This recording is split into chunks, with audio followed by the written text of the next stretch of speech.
Hello everyone, welcome back to Banu kitchen. இன்னைக்கு நாம என்ன ரெசிபி பார்க்க போறோம்னா ரொம்பவே கிறிஸ்பியான டேஸ்டியான காலிஃப்ளவர் 65 எப்படி ஈஸியா 10 நிமிஷத்துல செய்யலாம்ன்றதாங்க பார்க்க போறோம். இது சாம்பார் சாதத்துக்கு, ரச சாதத்துக்கு இல்ல ஈவினிங் குழந்தைங்களுக்கு ஸ்நாக்ஸ்க்கா செஞ்சு கொடுங்க, விரும்பி சாப்பிடுவாங்க. வாங்க இதை எப்படி செய்யலாம்ன்றத பார்க்கலாம். வீடியோக்குள்ள போறதுக்கு முன்னாடி மறக்காம சப்ஸ்கிரைப் பண்ணுங்க and bell icon-ஐ கிளிக் பண்ணுங்க. ஒரு மீடியம் சைஸ் காலிஃப்ளவர் எடுத்துக்கோங்க. அதை இந்த மாதிரி காலிஃப்ளவர்ல இருக்கிற சின்ன சின்ன இதழா இந்த மாதிரி பிரிச்சு எடுத்துக்கோங்க. இந்த சைஸ் இருந்தா போதுங்க, ரொம்பவே பெருசா இருந்தா உள்ள வேகாது. இதை நாம சுடு தண்ணியில போட்டு ஒரு 1-2 நிமிஷம் வேக வச்சு எடுத்துக்கலாம். ஒரு நல்லா தண்ணியை கொதிக்க விடுங்க. இதுல நம்ம எடுத்து வச்சிருந்த காலிஃப்ளவரை சேர்த்துக்கோங்க. அது கூடவே கொஞ்சமா மஞ்சத்தூள், கொஞ்சமா உப்பையும் சேர்த்துட்டு இது 1 நிமிஷம் கொதிக்க விடுங்க. இது 1 நிமிஷம் நல்லா கொதிக்கிட்டோங்க. ஏன்னா காலிஃப்ளவர்ல நிறைய பூச்சிலாம் இருக்கும். இந்த ஸ்டெப் கண்டிப்பா நீங்க செய்யணுங்க. இது நல்லா கொதிச்ச பிறகு கேஸை ஆஃப் பண்ணிட்டு இதை வடிகட்டி ஒரு பக்கமா எடுத்து வச்சுக்கோங்க. நல்லா தண்ணியை வடிகட்டிட்டு இதை தனியா ஒரு பவுல்ல மாத்திக்கோங்க. இப்ப நாம இதுல மசாலா பொருட்களை சேர்த்துக்கலாம்.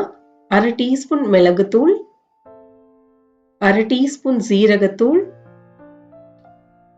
1 டீஸ்பூன் அளவுக்கு மிளகாய் தூள் சேர்த்துக்கோங்க. காரத்துக்கு உங்க காரத்துக்கு ஏத்தாப்புல சேர்த்துக்கோங்க. 1 1/2 டீஸ்பூன் சேர்த்துக்கோங்க. 1/2 teaspoon garam masala, 2 table spoon அளவுக்கு மைதா சேர்த்துக்கோங்க. இது கூடவே 3 டேபிள் ஸ்பூன் அளவுக்கு கார்ன்ஃபிளவர் சேர்த்துக்கோங்க. நாம இங்க நிறைய மாவு போட்டுலாம் செய்ய போறது இல்லைங்க. 1/2 டீஸ்பூன் இஞ்சி பூண்டு விழுது, கொஞ்சமா கருவேப்பிலை, தேவைக்கேற்ப உப்பை சேர்த்துட்டு நல்லா 1 நிமிஷம் கையாலேயே இதை கலந்துக்கோங்க. மஞ்சத்தூள் நீங்க சேர்க்கணும்னா சேர்த்துக்கோங்க, ஏன்னா நம்ம ஆல்ரெடி சேர்த்திருக்கோம்.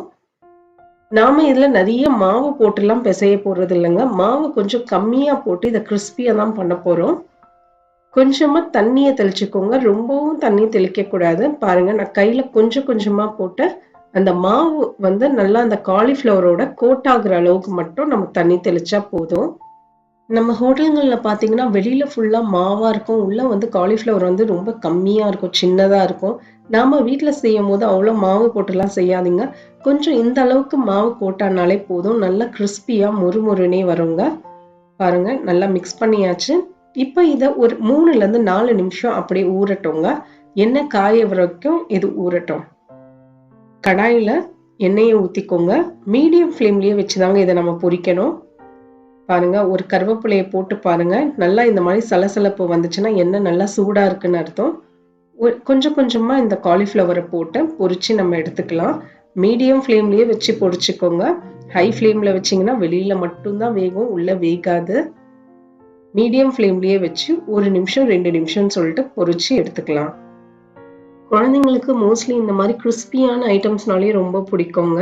நீங்க இது வெறும் காலிஃப்ளவர்ல இல்லைங்க, கேரட்ல இல்ல உருளைக்கிழங்குல எல்லாம் கூட இதே ப்ரொசீஜரை ஃபாலோ பண்ணி செஞ்சு கொடுங்க.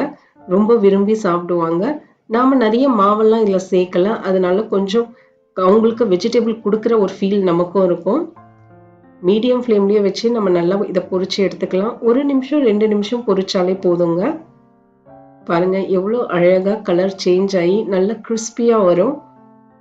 அவ்வளவுதாங்க, சூப்பரான மொறுமொறுப்பான ரொம்பவே டேஸ்டான காலிஃப்ளவர் 65 நமக்கு ரெடி ஆயாச்சு.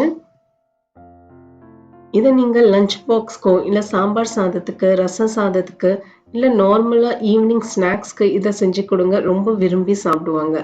ட்ரை பண்ணி பாருங்க. எப்படி வந்ததுன்றதை எனக்கு கமெண்ட்ஸ்ல சொல்லுங்க. மறக்காம சப்ஸ்கிரைப் பண்ணுங்க அண்ட் பெல் ஐக்கானை கிளிக் பண்ணுங்க. Thank you for watching.